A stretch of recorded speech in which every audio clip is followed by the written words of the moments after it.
But thanks for joining us. Today's topic is architecture and discovery, the foundation of every project that we do here at the NP Group. A super important phase. You can't go through a development design project without doing discovery first. So again, thanks for joining, and let me just take you through what today's agenda is going to be. Today we're going to be taking a look, first off, at some introductions, who I am, talk about the topic. I'm going to talk a little bit about how you procure digital services. We're going to dig from there into software development methodology, talk a little bit about the development cycle, talk about why discovery is important and what the process looks like, and then do a little Q&A. So a little bit of introductions really quick. Let me just fix this. I am Pete Check. I'm the CEO over here at the NP Group. We founded the company back in 2001, so we've been doing this for a little while. My personal background is custom web development, a little bit of UI/UX, project management, and that's my email. If you ever need to get in touch with me, check at npgroup.net, check like the country. And a little bit about what we do. We're the experts in development of safe, secure, custom content management systems. We focus on custom web development and custom design to create websites and applications for customers with complex requirements. So nothing really off the shelf. We do work in with certain off-the-shelf technologies, but we try to extend them with custom functionality to help our clients get a little bit more out of the software. These are just a few of our customers. Like I said, we've been in business since 2001. Some you might have seen and heard of, some you may not have. The key thought with each one is the custom work that we've done for them. So why are you here? For a couple of reasons. First off, perhaps you're undergoing a design and development project, or you will be. Perhaps you've had a bad experience in the past with a development project. Obviously, that's something which happens more often than any of us would want to admit. You might also be curious about website discovery and planning is all about. So all these topics we're going to dig into. For the purposes of this webinar, I'm probably going to have about 20 minutes worth of slides and things to tell you. After that, we're going to do some Q&A, so if you have questions, feel free to submit them on the GoToWebinar panel. So first I want to talk about how you procure services for people, when you're going to hire people like me. The procurement system, it's massively broken. It's using old world methods for a new world type of service. In this case, nightmare projects begin most typically in one of three ways. The first way is RFPs. And I'm going to dig into all these in a little bit. The second way is price shopping only, not pricing on ingenuity or thought leadership or anything like that, but just pricing based on shopping based on price. And then obviously after that, quoting based on home-built specifications. Each one of these typically leads to a nightmare scenario.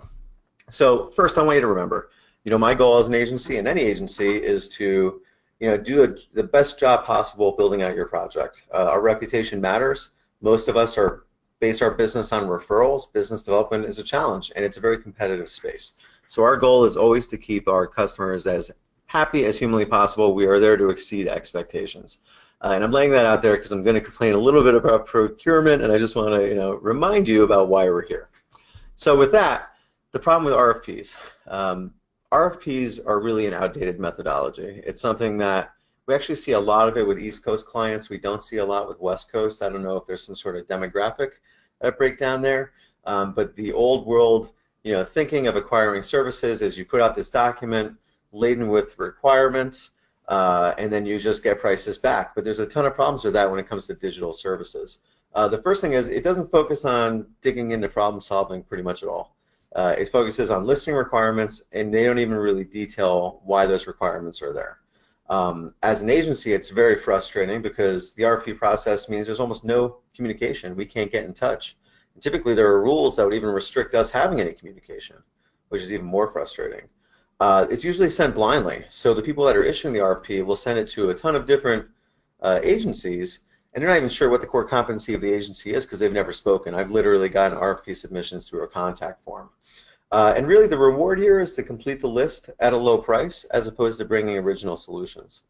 So one of the things we do when we see an RFP is immediately try to get in touch with somebody there, and if we can't, we actually don't participate. So RFPs are definitely broken, and this is all going to come back to discovery in a minute, I assure you. The other problem is just flat out price shopping. It's very hard to acquire digital services for production or design just based on price alone. Typically, these are people that want to have a price after a very quick conversation or sending over a document. The issue with this, if you are a price shopper, and I identify with this, by the way, because anything I do in my house, you know, I'm a price shopper. I want to know what something's going to cost. I want to know a range before a conversation. The problem is with digital services, you have no idea what you're getting. You can't compare vendors on this alone. Because there's different types of vendors, some who might really need the work, you know, and they're going to go out and make all sorts of promises and this and that based on the price they think you want to hear, and you know, there's going to be others on the other side of that argument. You've spent no quality time with the vendor, so this leads to a disaster quite often because you're going to get a quote, but you have no idea who these people are, and if you commit, you're going to be making a big commitment based on very little information. So trust me, this is actually the worst case scenario when you're just shopping for the lowest cost vendor. It never works out well, and a lot of those people end up coming back to us one way or another. Another thing I see that leads to disaster is home-built specifications. The biggest problem, typically they don't specify anything. So people come to us and we try to encourage them to go through the discovery process, and they say, oh, well, we have a specification. I look at it, and typically it's full of holes. You know, you're not developing software regularly, so you're not going to know what you don't know. And the biggest problem is there's a difference between requirements and specification. And I feel like a lot of people that come through with these documents, it's a requirements document that might be, you know, maybe a couple of pages, but it's not really a specification. Discovery is what we're trying to bring to the table to solve all these problems. We're trying to have a complete definition of what a project is before we begin with it. So if you look at it here, and a lot of the discovery we're going to talk about today is going to be aimed towards design and development from a digital perspective. But in my definition here, the purpose of it is to interpret your business goals and translate those into technology requirements. And the benefits really quickly is that first off, you get to date before you marry.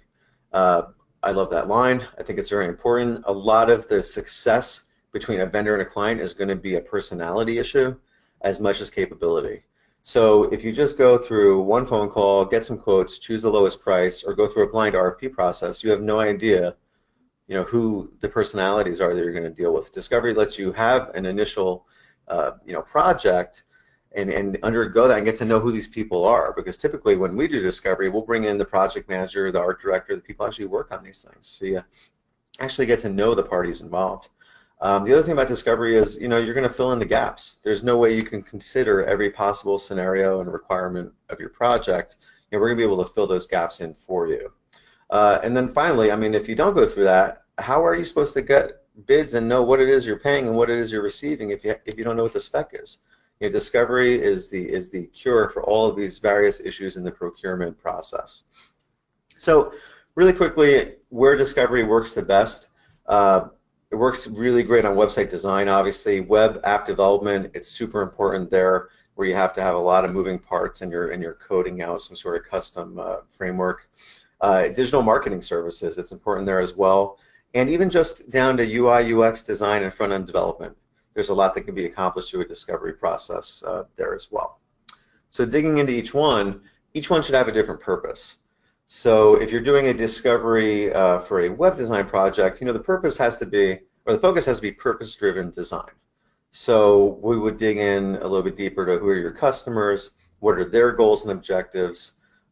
You know, in the former there, or I'm sorry, yeah, in the former, determining, you know, who are the buyer personas, who are those people coming in, what's their demographic information, what's their level of knowledge in terms of utilizing the web. Things like that are going to be important. What are their goals? Are they coming to buy something? And this leads into conversion points. Are they going to become, is it a lead gen site? Is it something where you're trying to sell a subscription or products? And then finally, one of the things we would focus on is what's statistical success, so that we know in 6 months when the project's done that, you know, we've met these goals. What's going to be ongoing, you know, metrics that we're going to be concerned about.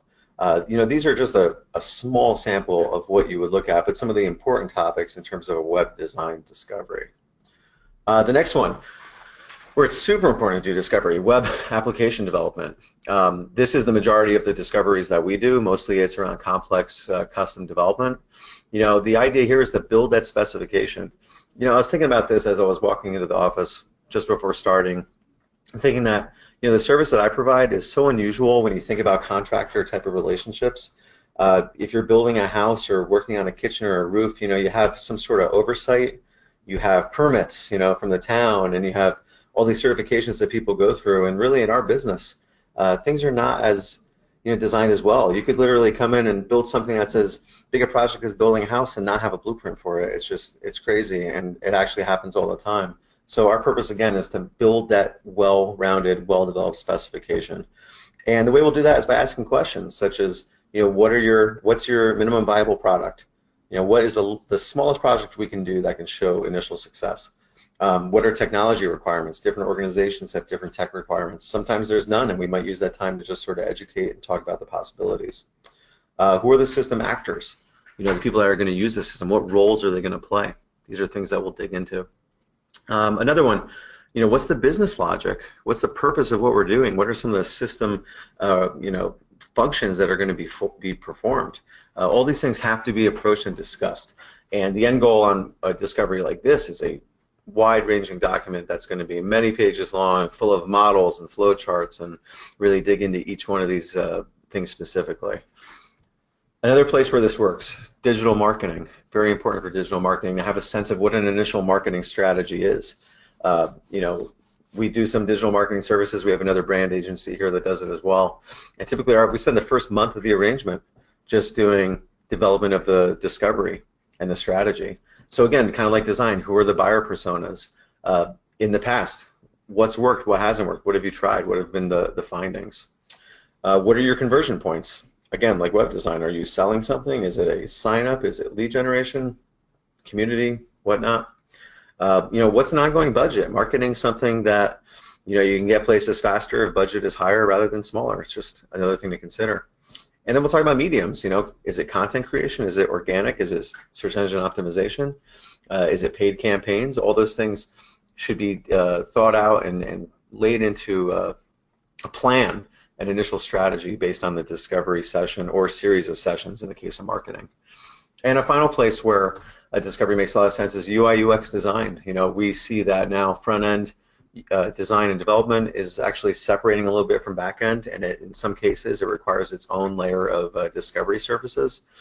So in this case, again, we might look at existing statistics, study user behavior. If it's a redesign, we'll think about what devices are people using, again, goals and objectives and things such as that.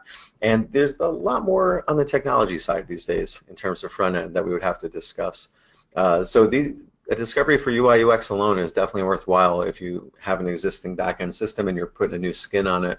It's worth spending time with an agency to kind of build out what that project's going to look like. Again, there's just too many unknowns to be able to bid those projects without spending a little quality time together. So with all those examples said, our focus today is really to talk about app development, web app development. And with that, I want to talk a little bit about software development methodology. And this might be, if you have an experience in software development, you're going to know what these terms are. If not, there's a ton in our blog about it and our site and other areas as well. So the two major methodologies right now for software development is the Agile versus Waterfall method, where basically the graphics here and the naming conventions tell you exactly what they do. On the Agile side, this is much more of an input-based type of development methodology, wherein as a development team, we work with the client on a regular basis to understand what the next sets of goals and objectives are going to be. So Agile is exactly what the word says. It's an Agile approach. It allows for uncertainty, and it's kind of non-linear in that you can jump from idea to idea and concept to concept. Where this has some cons is that there's no assured deliverables. You set goals over a time frame that you want to achieve. And the other negative is it requires larger commitment from the client. We work Agile at the MP Group in sprints. We might do a 2-week sprint, which with one developer would be 80 hours of development, and you might be working with the project manager as well. The big difference here is at the beginning of the sprint, we're going to say, okay, these are the goals for the end of the sprint, and let's meet every other day until the sprint is finished. With a waterfall project, it's going to be designed a little bit differently. You're going to meet a little bit less. But the pros here, I feel, outweigh the cons in that you have that flexibility. You see daily improvement, in progress. So the Agile methodology, it's very popular. The other one today is Waterfall, which is a much more sequential approach, wherein we base a project on deliverables or output. So again, Agile is input based on the things that we determine we're going to do together. Output is based on these are the deliverables that we've already agreed to. The pro to it, it's easier to plan what those deliverables are going to be and sort of schedule it. But I will say on the cons, almost always there's going to be a schedule issue. And this is something I'm willing to admit it happens to almost every development shop. If there's one little delay in the beginning of a project, it can obviously set the entire project off because this is running in a sequential order. Some of the other cons is it is kind of inflexible and it is rigid. So if you've built out a spec and you've agreed to that price and you've agreed to what it is the deliverables are going to be, as you get through the project, you might realize, hey, I think I want to change this or I think I want to change that. Well, that's where your typical, this isn't a 4-letter word, it's 2 words, but work order, that might come in. Or maybe you're talking about swapping functionality. So there's a little bit more account management that has to happen on a waterfall project. And again, it runs in a linear fashion. So, the process is typically starts with, again, the discovery we're talking about, design, front-end development, back-end development, and then deployment from there. Now, with these two being said, the most common arrangement is waterfall. I'm a little prone to be a fan of Agile. I kind of like the workflow there. In terms of waterfall, the buyers, customers, they prefer deliverables and milestones. It's easier to sell. It's easier for them to manage. It's easier to talk to the finance guys to be able to get the approvals. It's kind of a negative, and I'm kind of sad. Agencies, we don't sell Agile well. There hasn't really been a great way to come in and sell it because, again, there's not those set-in-stone deliverables and milestones. At the end of the day, I think you net out a little better with an Agile approach, but again, it's a harder sell. I've come to, fully recognize that waterfall is the way that people want to go. So we have honed a process to be able to, make those projects as successful as possible, and that's where discovery really, really matters. So this is what a process would normally look like in terms of a waterfall project. It starts, obviously, with what we're talking about today, step number 1, architecture and discovery. But then it goes into design, front-end development, back-end integration, testing, quality assurance, release, and then ongoing improvement, where improvement can be something that's more from an Agile perspective.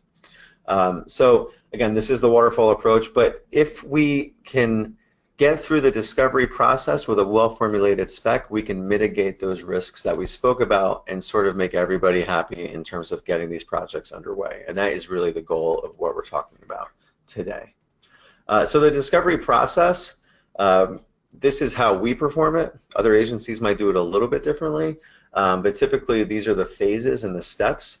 It always begins with an initial discussion, which is just a quick phone call for me to talk about, top level, what is your project, what are you looking to do, and on to discovery meetings. Actually, I'll skip through this fast because I have some slides for each one.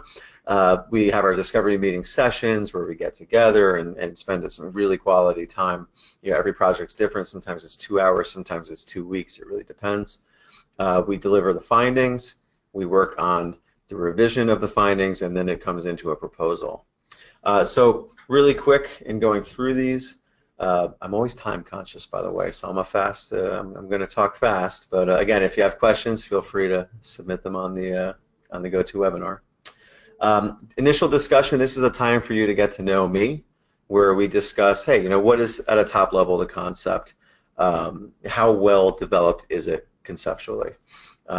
We would have a top level conversation about how the discovery process might be changed specifically for you. What's success going to look like when the project's done? That's something I want to know at the beginning. It's very helpful, first off, for me to determine if it even is a fit. We're not the perfect fit for every project that's out there, and we like to weed that out and figure it out before we waste each other's time.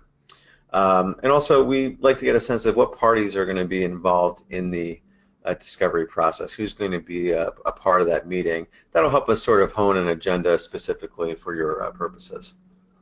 So the discovery meetings themselves, this is really the centerpiece of the entire process. This is getting together with those people in in-depth sessions, starting with group sessions, moving into individual scenarios where we interview every single person that's a part of the team.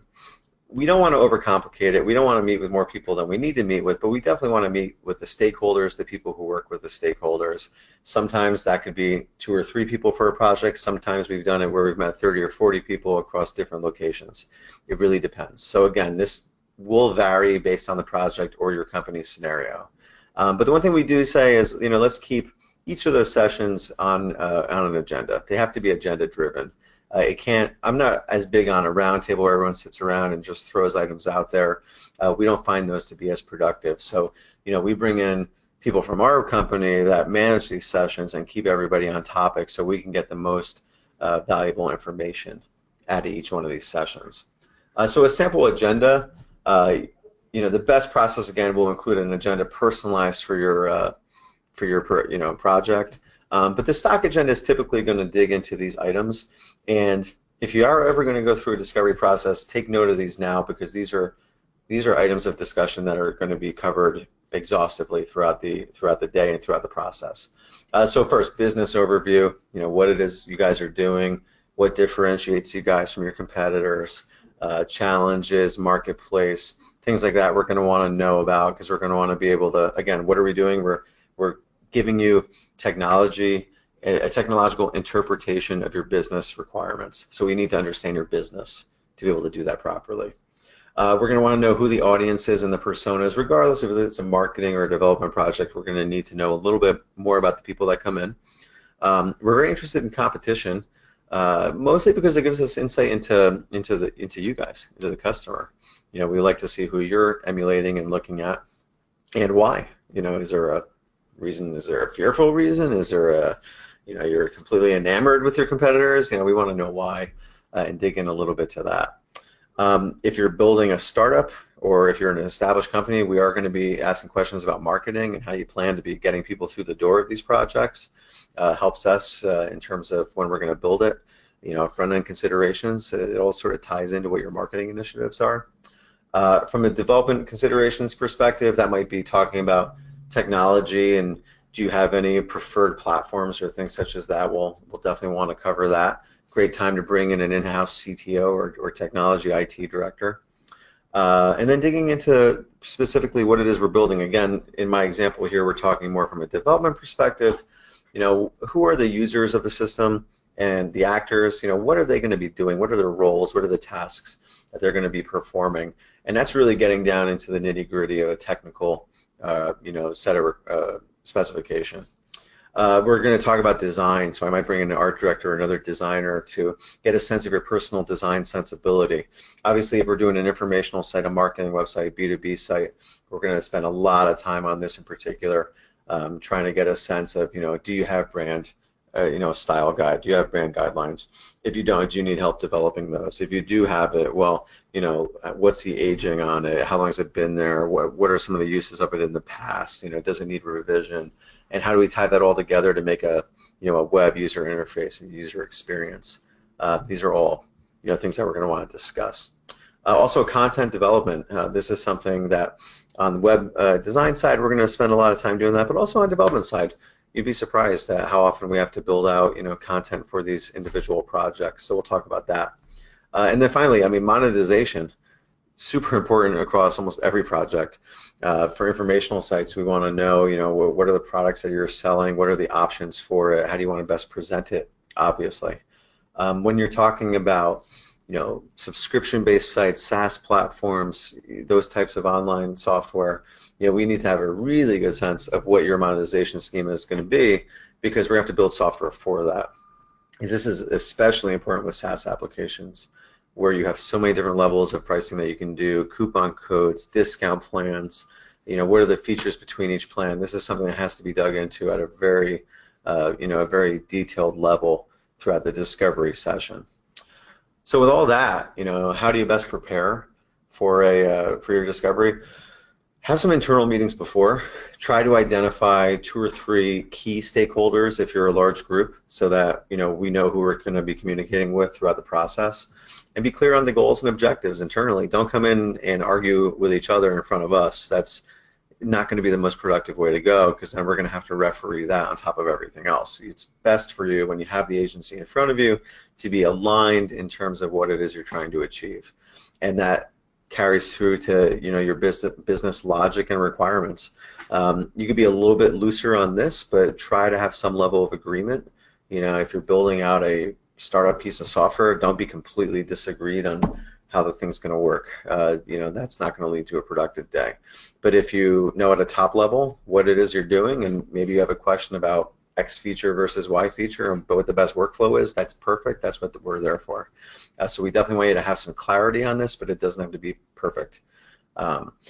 From that, it's great to bring examples of competition that you're inspired by, so that we can have a look at it. If you have something completely unique, then we're going to ask for some other ways to sort of gauge and sense what your style direction is. But it is important to bring that. It's kind of rare that we see somebody without any competitive examples that they bring, but it has happened. And then think strategically ahead of time about where some of your roadblocks might be. It's kind of hard to do when you've looked at something for a long time and you've been completely focused on it. Sometimes it's hard to see what your roadblocks or obstructions are. We're going to be able to spot them pretty quickly, actually, when you go through the process, but we want you to have a sense of what you think they might be.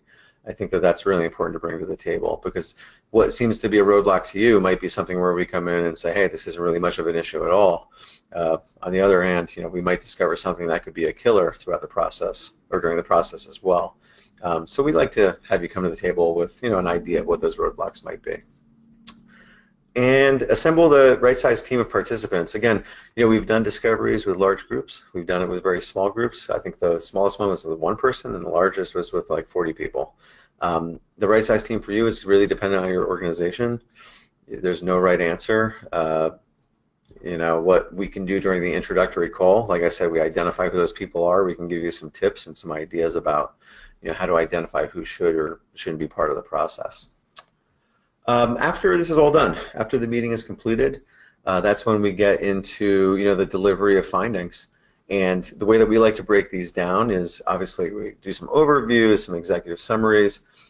If you're currently already in a going concern, then we might talk about what your current situation analysis is, and then we'll dig into the requirements. Remember, most people that bring us what they call as a spec, they just bring us requirements. So that will be part of your findings document. It'll just be a more built-out version of it. So we'll talk about what the requirements are, and then this is where the real value of discovery comes in, the recommended implementation. And we've done, I think, 4 or 5 discoveries in the first half of this year already. Some of these documents going up to 40, 50 pages. A lot of that is going to be recommended implementation, how we're going to build it, what's the actual technology background going to be, what are some of the features. These get really complex with development projects, a little less so with design. But it's definitely, this is where, like I said, you're going to extract the most value out of this recommended implementation. The next part of it would be your architecture and your specification, and those are going to be more technically, built out. And it's actually more so to guide us if you go ahead with the development of the project. And also, and I say this to everybody in complete honesty, you could always take a discovery from one agency and shop it with others if you think that you want to do that. And this area is where we're going to break into every little bullet point of how this project is going to work. So those, in some of the examples I did earlier this year, we had 20 pages alone, maybe talking about architecture and specification. And that is, again, that's the value that you extract from this process, the recommended implementation, the architecture, the spec. After that, what we like to do, obviously you've come to us for a reason. Hopefully it's because you want to actually go through the project. So we like to give you options, a high, medium, low, a small, medium, large, so that you can determine what next step is right for you. After we deliver that, we want you to go through a round of revision. And it's very important that you do this, and you really have to take your time to do it, because this is going to be an in-depth document. And we're not asking you to learn to be a technology guru, but we are asking you to put in the time to review the document and make sure that we have everything that's essential for that MVP. So this is your opportunity to correct any items that we might have lost in translation. It happens, and that's, I think, a healthy part of the process if things are actually lost or maybe misconstrued or misunderstood or whatever. This is an opportunity to fix that. And again, the findings document with the spec, that will be the foundation for your project. Everything's going to come out of this. The pricing, what the end product looks like, the budget, that's all coming from this document. It's very important that it's right. That's the way that we police Waterfall. If you don't get the document right, you can't expect a Waterfall project to work out well. And again, I can't harp on that point enough. Finally, in terms of how we do this, the proposal should be the shortest, easiest document that you receive. So we prefer our proposals to be 1 or 2 pages. It basically says option 1, 2, 3, budget, budget, budget. There's no need at this point, with all the time that's been spent, to have like a 30-page proposal. You don't need to have a giant about us section with all the pretty headshots. You don't need that because you've already spent time with us. It should just be, these are the options, this is the recommended budget, here's a time frame, these are some potential terms, and that's it. So if you're getting a proposal more than 1 or 2 pages on top of a discovery report, it's probably just a lot of fluff.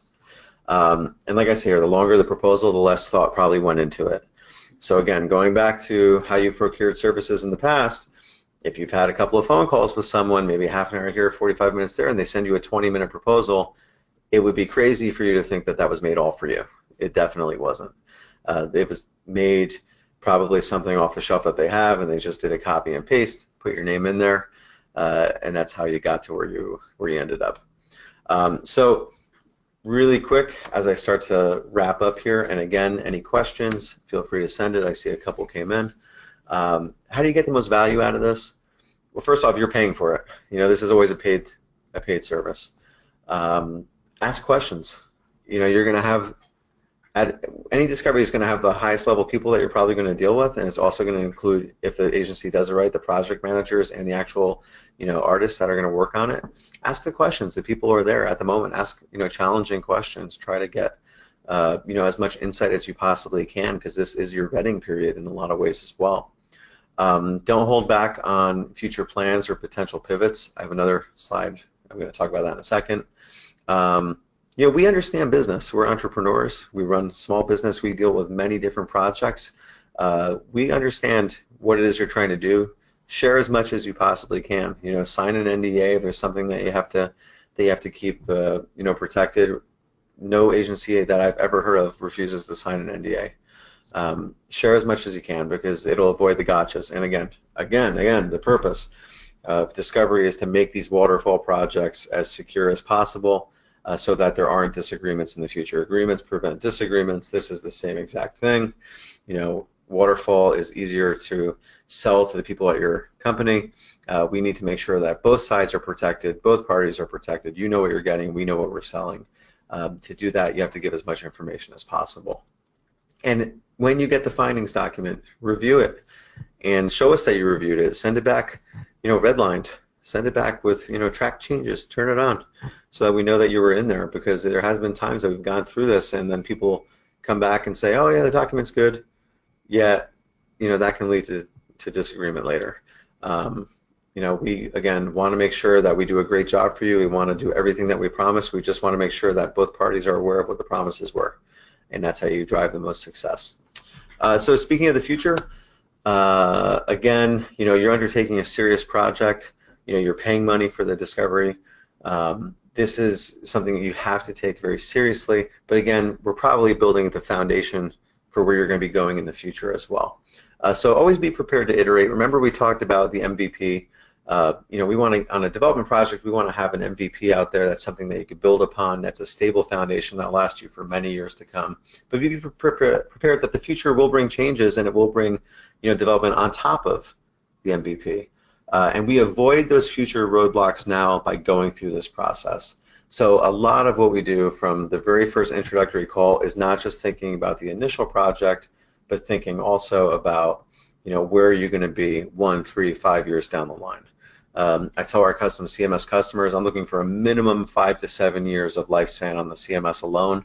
We have examples 8, 9 years of customers running on the same exact platform. The reason that we're able to do that is because we have an understanding from day one of where it is they want to go. Now, I get that there's pivoting and businesses change, but as much as we can know in the beginning, we can prevent massive redevelopment flaws in the future. And actually, we just had a customer in this morning who started out as an informational site, and then we uncovered, well, it's going to be a little bit more complex. They want to have a transactional community area, well, suddenly the technology requirements for this project could potentially change. So these are things to that you can avoid, again, by speaking about the future in the present. And with that, I'm going to take a quick drink here. Send in any questions that you might have. I see a couple. Send them through. And our first one, actually this is a great question. Can you do discovery for an agile project, from Jason? You absolutely can, and I think that's important to do that as well, to build out a roadmap. So with an agile project, discovery is a little bit different. It doesn't have to be perfect on the specification, but it can definitely have, if you remember a couple of slides before, we talked about recommended implementation. You can go through the process, have a recommended implementation, and then break down what your first series of sprints are going to be. So again, agile is where you take a team and you're buying access to time, and you're going to have it, and it's going to be goal oriented. So the purpose of a discovery there is to figure out what's the long-term plan and future vision for the project. What's the MVP look like? Again, breaking it down into reasonable phases, or called sprints, and then going from there. So you can definitely do it. It looks a little bit different. You typically, the first sprint or the first half of sprint would probably be dedicated to this type of work anyway. But you could do it definitely before you begin that type of project. And I saw a follow-up to that question saying, could you actually not know the methodology when you go into discovery? And yeah, I mean, you could definitely leave that up in the air if you wanted to. There's no reason why you couldn't. It would probably be beneficial to approach it as a waterfall type of project, and then somehow find the way to go agile. Yeah, that would actually solve some problems. But yeah, you could definitely come in with a little bit of uncertainty about the methodology. And another question.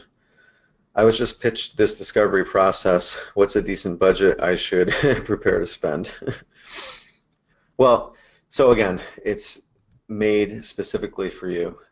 This process is made for you. So typically we have if it's done virtually over a phone call, for example, and we predict that the findings document is going to be an 8 to 10 page thing. It could start as low as $1,500, $2,000.